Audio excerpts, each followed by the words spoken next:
Can a natural supplement send you to the emergency room? It started with a phone call. Linda, 68, was rushed to the ER. She had been feeling dizzy for days, lightheaded, weak. Her daughter thought it was her blood pressure meds. But it was. It was the magnesium supplement Linda had just started.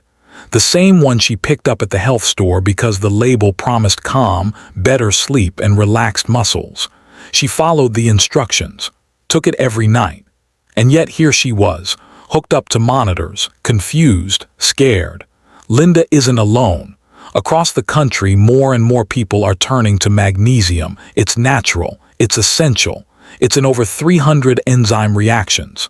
We've been told it's the secret to deeper sleep, smoother muscles, a clearer mind.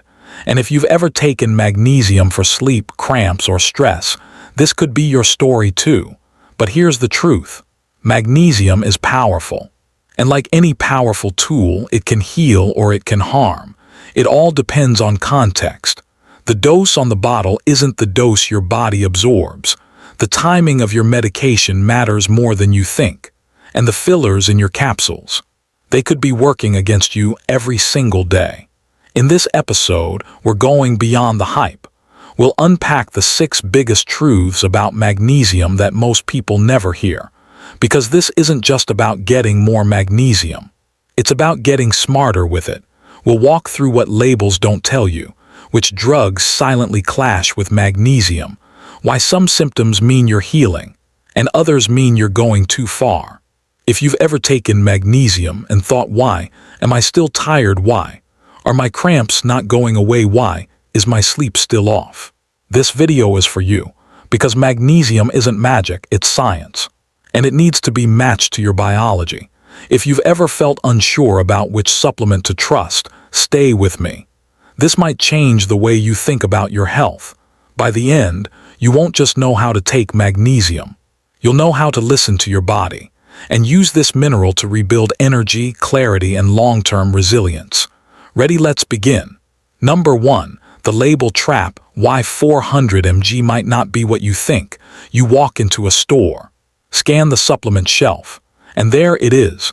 Magnesium glycinate, 400 milligrams, looks simple, looks reliable. You think, this is exactly what I need. But here's the quiet truth. That 400 mg isn't all magnesium. In fact, it might only contain a fraction, maybe just 40 to 80 milligrams of the actual mineral your body needs. Let me explain. Most magnesium supplements aren't pure magnesium. They're a compound, magnesium bound to another molecule. In glycinate, that partner is glycine, an amino acid that helps absorption. Sounds great, but the number on the label, it often reflects the total weight of the compound. Not the elemental magnesium, the active part your cells actually use for muscle function, nerve signals, and sleep. That means you could be taking a capsule marked 400 mg, but only absorbing 10 to 20% of that in usable magnesium. Here's a real-world story. Mike, 62, had been taking 2 capsules of magnesium glycinate every night for leg cramps.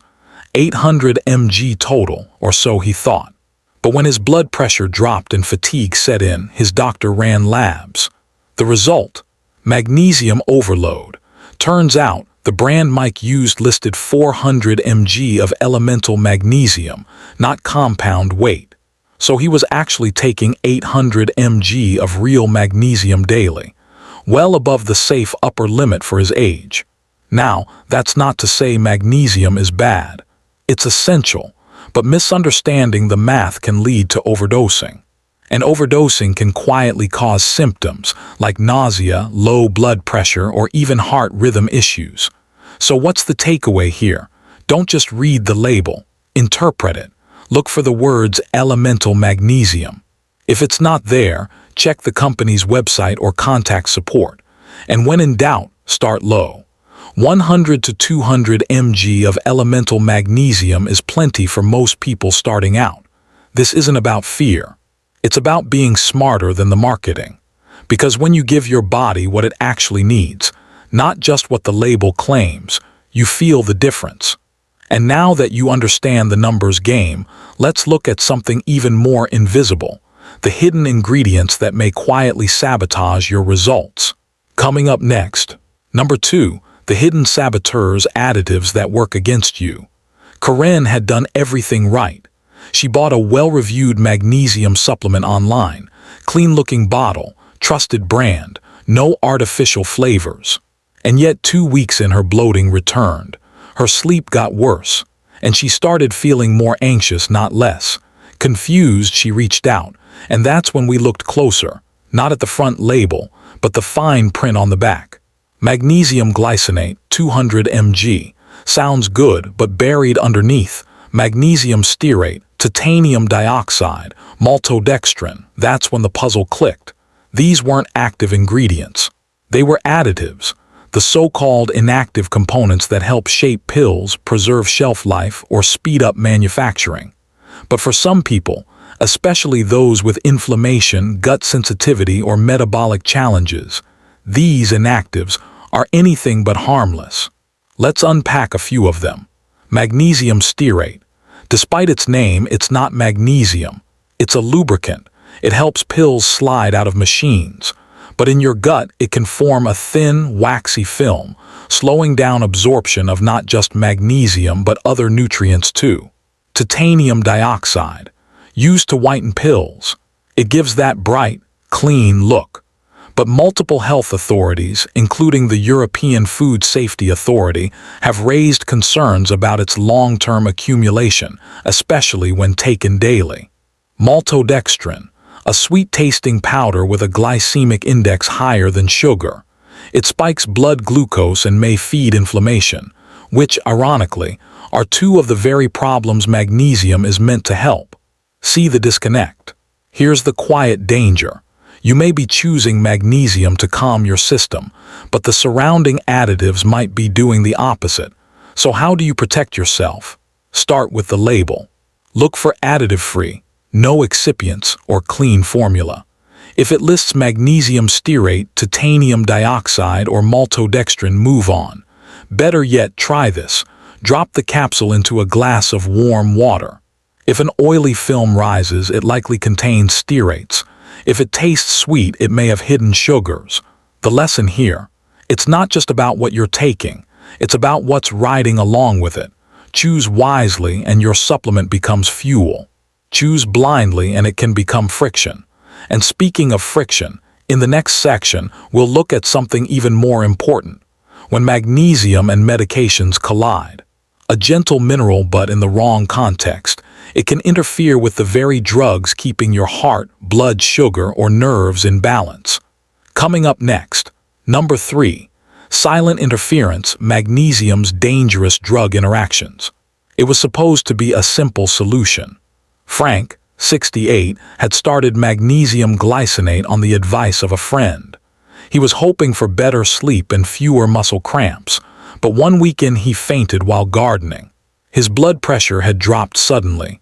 At the ER, they couldn't find anything alarming. Heart looked fine, no stroke.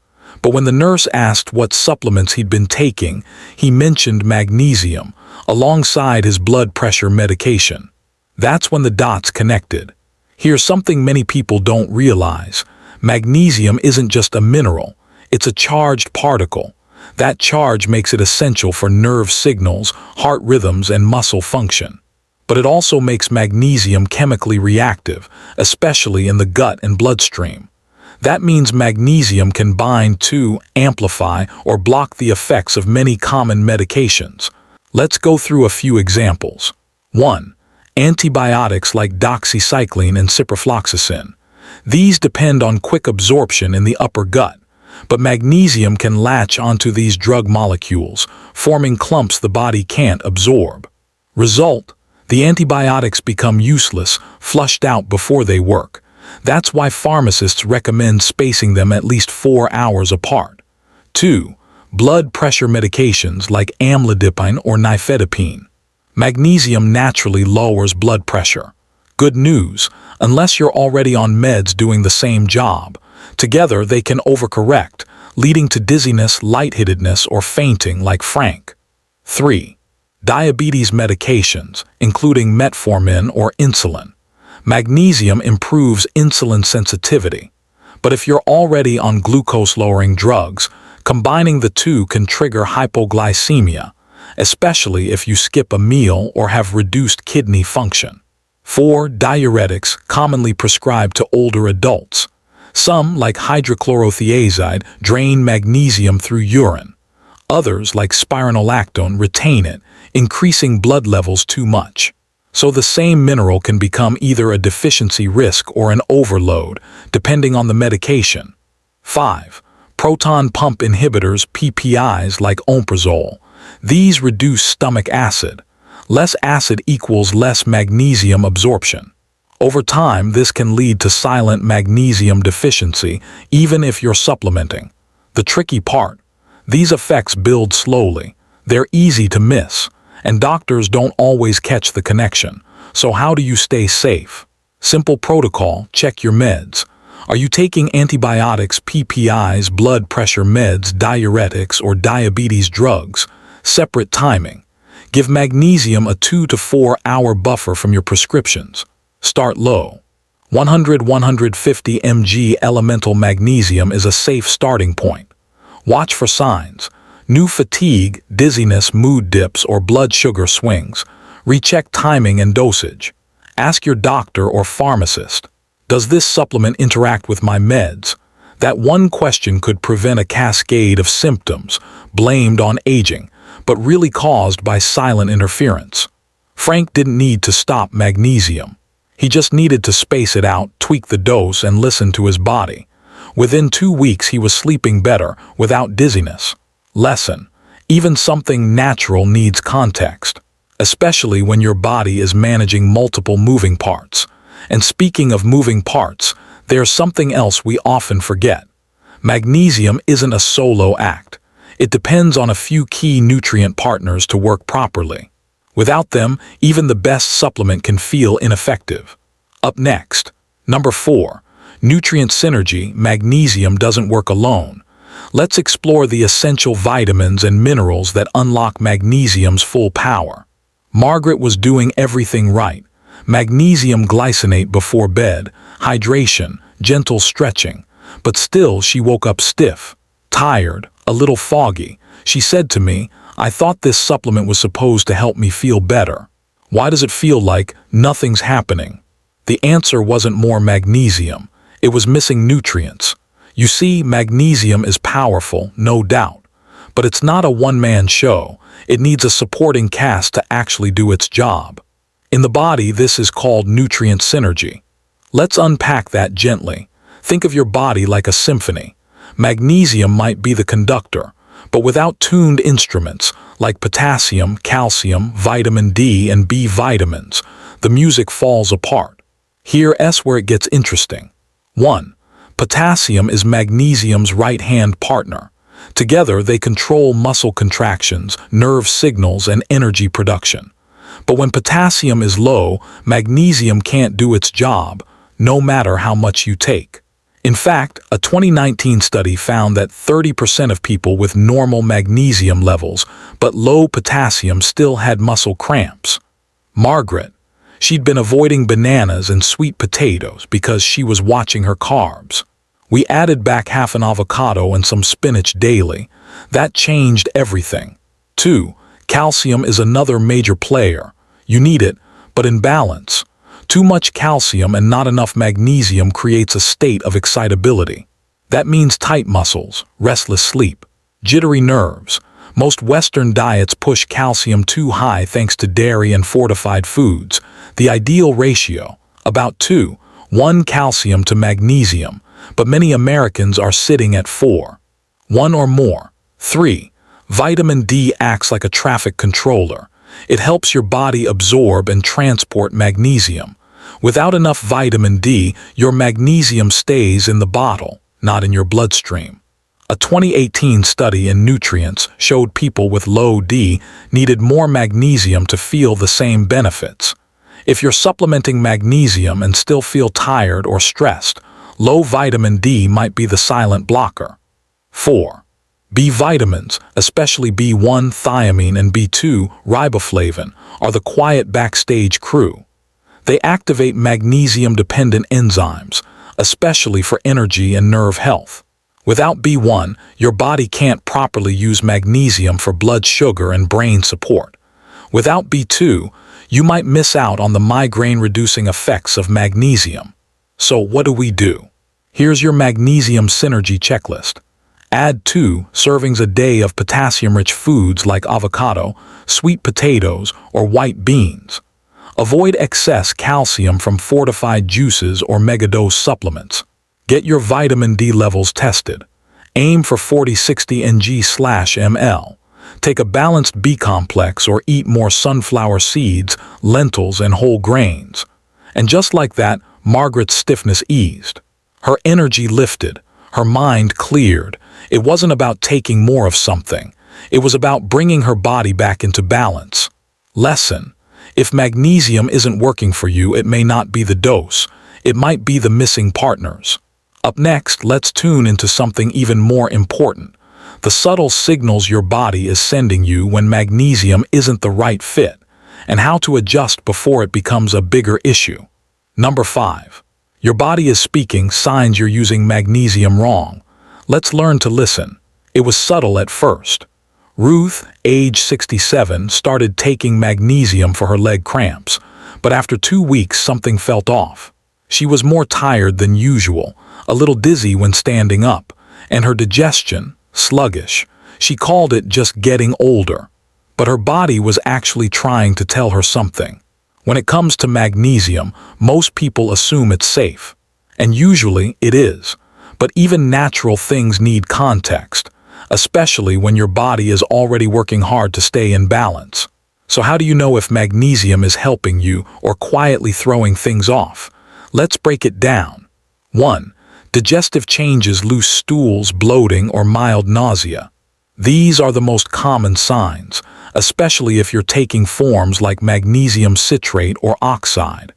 They draw water into the gut, great for constipation.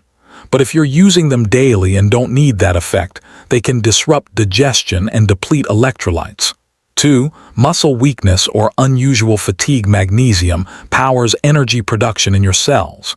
But when you overshoot the dose, or your kidneys can't filter it well, it may actually slow down your energy systems. This can feel like you're walking through mud, especially if you're also low in potassium or B vitamins. 3. Dizziness or lightheadedness. Magnesium relaxes blood vessels, which sounds helpful until it overlaps with blood pressure medications or dehydration. The result? Unexpected drops in blood pressure, especially in older adults. Ruth was taking a calcium channel blocker. Adding magnesium pushed her pressure too low. 4. Brain fog or emotional flatness. Magnesium affects neurotransmitters like GABA and glutamate. The right dose can calm the mind. But too much. It can blunt emotion, slow reaction time, and even cause mild cognitive fatigue. It's subtle, but if you felt not quite yourself, since starting magnesium, it may not be in your head. It may be in your nervous system. 5. Subtle kidney pressure or lower back awareness. Your kidneys are your body's filtration system for magnesium. If you're feeling a strange pressure or dull ache in the lower back, especially on both sides, it could be your kidneys asking for a break. This is especially true if you're not drinking enough water or if you're over age 60. Now, here's the key. These symptoms are not an alarm bell. They're a feedback loop. Your body isn't trying to scare you. It's trying to guide you. Here's a simple self-check you can do: the magnesium listening protocol. Start by writing down your symptoms before starting or changing your dose. After 5-7 days, ask, has anything shifted? Reduce your dose by 50% if you feel worse. Try a gentler form like magnesium glycinate or threonate. Track your timing. Did you take it with food, with medications, after exercise? If symptoms persist, ask your doctor for a lab test: serum magnesium, creatinine, potassium, and GFR to check kidney filtration. And most of all, trust your instincts. If something feels off, don't ignore it. Adjust with care. Ask questions. Your body is wiser than we give it credit for. That was Ruth's lesson. She didn't need to stop magnesium. She just needed to match the dose, form, and timing to her own biology. Now, her energy is back, and she listens to her body like it's her best friend. Have you ever experienced odd fatigue or dizziness after supplements?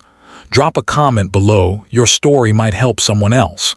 Lesson: magnesium is a gift, but only if it works with your body, not against it. And speaking of bodies, as we age, our biology shifts. The rules that worked at 40 may not work at 70. Up next, let's talk about that. Number 6. Aging bodies, new rules, magnesium over 60. Because longevity isn't just about what you take, it's about how your body receives it. Frank turned 68 last spring, still walks every morning, still sharp in conversation. But after adding magnesium, just like his doctor suggested, he started to feel off. He didn't blame the supplement. He blamed age. But here's the quiet truth. After 60, your body doesn't absorb, process, or clear nutrients the way it used to. And magnesium, while essential, is no exception. Let's start with your kidneys. They're the main exit route for magnesium. And as we age, our glomerular filtration rate, GFR, naturally declines. Even if your labs look normal, your kidneys may not be filtering efficiently.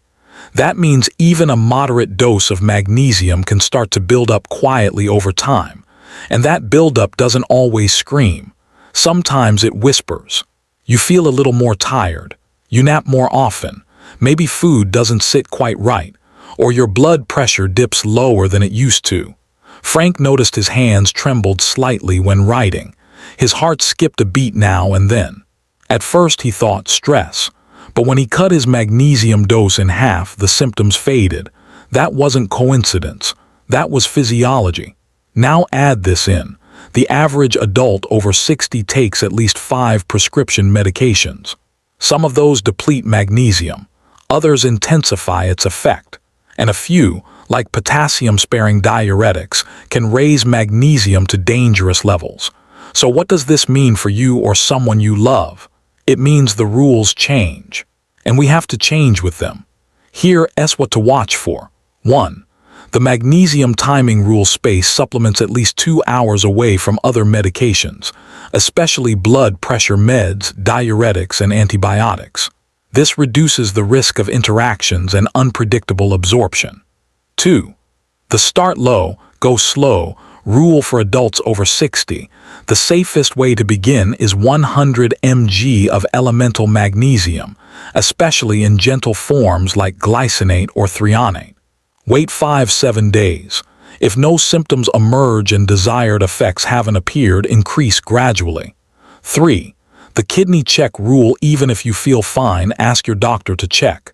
Serum magnesium, creatinine, potassium, GFR. These markers give you a better window into how your body is handling the mineral.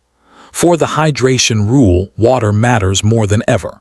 Proper hydration helps your kidneys flush excess magnesium efficiently. If you're taking magnesium daily, aim for 6-8 cups of water unless otherwise directed. And finally, watch the subtle signals: fatigue that feels new, weird muscle twitches, tightness in the chest or fluttering heartbeat, loss of appetite. These could be early signs that your magnesium dose, though normal, is too much for your system right now. So what did Frank do? He talked to his doctor. They reviewed his medications, cut his magnesium dose by 1/3, added more potassium-rich foods like sweet potatoes and spinach, and drank an extra glass of water with his evening supplement. Within 2 weeks, his energy returned, and his pen stopped shaking. The lesson: after 60, it's not about taking more. It's about taking smarter, respecting how your body changes, and partnering with it, not pushing past it. And that leads us to the next essential step.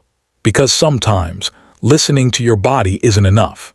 You need data. Coming up next, number 7, testing truth: what labs to ask for and why, so you can stop guessing and start supplementing with confidence. Linda thought she was doing everything right. She was taking her magnesium, eating leafy greens, sleeping better than she had in years, but something still felt off. Some mornings she woke up groggy. Other days her heart raced after climbing stairs. Her doctor ran a basic checkup, said everything looked fine. So Linda kept going, until one afternoon while standing at her kitchen sink she felt faint, a quiet wave of dizziness. Her legs shook. They ran labs again, this time a full panel, and that's when it showed up. Her magnesium was high, her potassium was low, and her kidneys were quietly struggling to keep up. What happened? She had no idea that the normal supplement routine she was following didn't fit her biology, because no one had ever told her what labs to ask for or why they matter so much. Let's fix that. Here's the truth. Magnesium isn't a vitamin you can always feel. It works behind the scenes, in your heart, your muscles, your nervous system, which means when it's out of balance, symptoms often masquerade as stress, fatigue, or just getting older. But your lab markers tell the real story. You just have to know which ones to ask for. Here's your magnesium lab toolkit and what each one tells you. 1. Serum magnesium. This is the standard test. It tells you how much magnesium is circulating in your blood right now. But here's the catch. Only about 1% of your body's magnesium is in your blood, so even if it reads normal, you could still be deficient at the cellular level. That's why we don't stop here. 2. RBC magnesium. This test measures magnesium inside your red blood cells, where it actually works. It's a better indicator of long-term status. Ideal levels typically fall between 50 and 6. 5 mg/dl, though labs vary. 3. Serum potassium and calcium. Magnesium doesn't work in isolation. Low potassium can make magnesium less effective. Too much calcium without enough magnesium can trigger cramping, poor sleep, or arrhythmias. These tests help you see the whole mineral picture. 4. Creatinine and eGFR. These measure kidney function.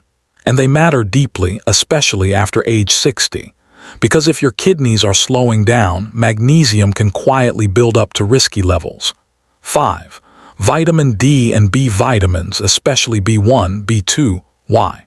Because magnesium helps activate vitamin D, and in turn, vitamin D regulates magnesium absorption. Low D means poor magnesium function, even if your intake is high. Same with B vitamins. They're needed for the enzyme reactions magnesium supports. So how often should you test? If you're over 60 or on medications like diuretics or PPIs, every 6 to 12 months. If you're just starting magnesium or changing dose, test after 4-6 weeks, and always after new symptoms appear, like muscle cramps, fatigue, or dizziness. Here's a real-world script you can use with your provider. I'm taking magnesium and I want to make sure it's working well for my body. Could we order serum magnesium, RBC magnesium, potassium, calcium, creatinine, eGFR, and vitamin D? This one request could prevent months or even years of trial and error. Because your energy, your focus, your strength, they don't lie, they whisper. And your labs help translate those whispers into action. Here's the takeaway: stop guessing.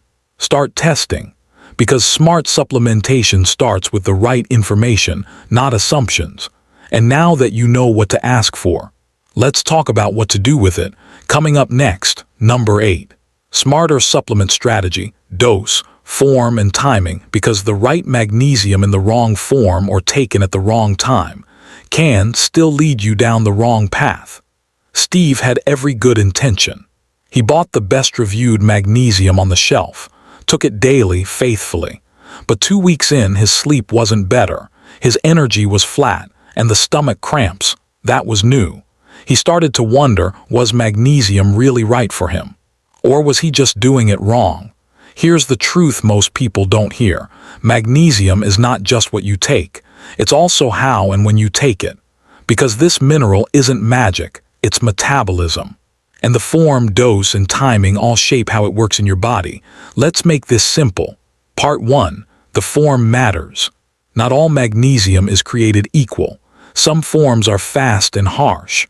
Others are gentle and targeted. Here's a quick breakdown. Magnesium oxide: cheap, common, poorly absorbed, often used in laxatives, can cause diarrhea, best avoided for daily use. Magnesium citrate better absorption than oxide but still very laxative. Helpful for constipation, not ideal for sensitive stomachs. Magnesium glycinate bound to glycine, a calming amino acid, gentle on the gut. Great for sleep, anxiety, and muscle recovery. Magnesium threonate, the brain booster, crosses the blood-brain barrier, shown to support memory and cognition. Magnesium malate bound to malic acid, supports energy production, often helpful for those with fatigue or fibromyalgia. Think of these forms like tools in a toolbox. Pick the right one for the job. Part 2, dose, start low, go slow. Many bottles say 400 mg. But as you've learned, label math can be misleading. Always check for elemental magnesium, the actual usable part. Here's a gentle starter plan.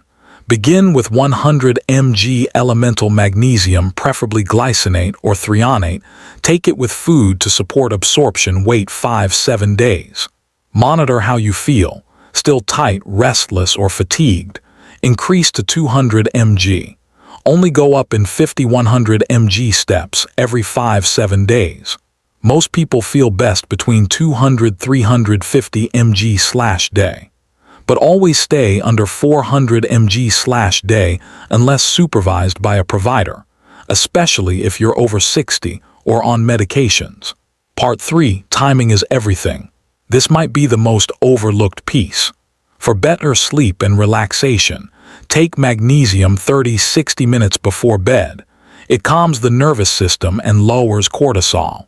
For digestion or muscle cramps, take with a meal, often lunch or dinner.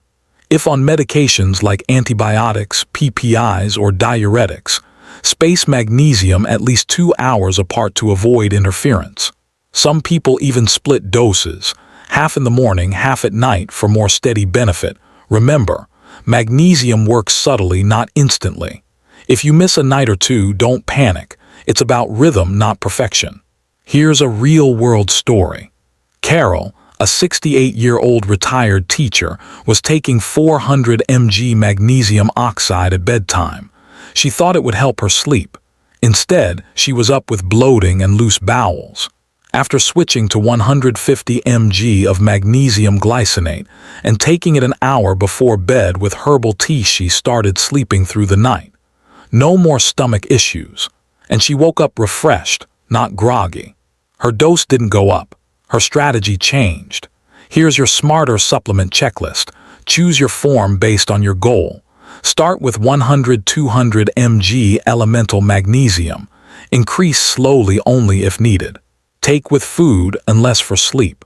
Avoid magnesium oxide unless using for constipation. Track how you feel for 7-10 days. Adjust based on real feedback, not just numbers. This is how you go from guessing to growing. Because magnesium, when used with intention, isn't just another supplement. It's a way to recalibrate how your body sleeps, heals, and performs. What form of magnesium have you tried? And did it help? Let us know. We read every comment. And now that you've built the knowledge, let's tie it all together. This journey started with a simple question. Why do some people take magnesium for months and still feel tired, foggy, or off balance? And why do others, often with lower doses, feel calmer, sleep better, and move with ease? It's not luck, it's not genetics, it's context. Magnesium is powerful, but it's not a magic bullet. It's a tool, a conductor, a messenger. And like any tool, its impact depends on how it's used, when, and with what. We've walked through hidden label math, sneaky additives, drug interactions no one warns you about, nutrient synergies that make or break its effect, and the quiet signals your body sends when something's not right. We've seen how aging changes the rules, and how lab tests, simple ones, can shine a light on the truth. Now you have a system. You're not guessing, you're observing and adjusting. That's not just about magnesium. That's reclaiming agency over your body. That's shifting from confusion to clarity, from blind habits to informed action. And that's the kind of transformation that ripples into everything: your sleep, your strength, your calm, your confidence. So as you reach for that next capsule, you're not just taking a supplement. You're making a decision to listen, to learn, to lead your health from the inside out. If this video helped you rethink how you approach magnesium or how you listen to your body, I invite you to subscribe. Not for hype, but for grounded, science-backed tools that respect your biology and time. You deserve more than vague advice or quick fixes. You deserve a health journey built on clarity. So hit that subscribe button if that's the journey you want. Thanks for being here, and I'll see you in the next episode.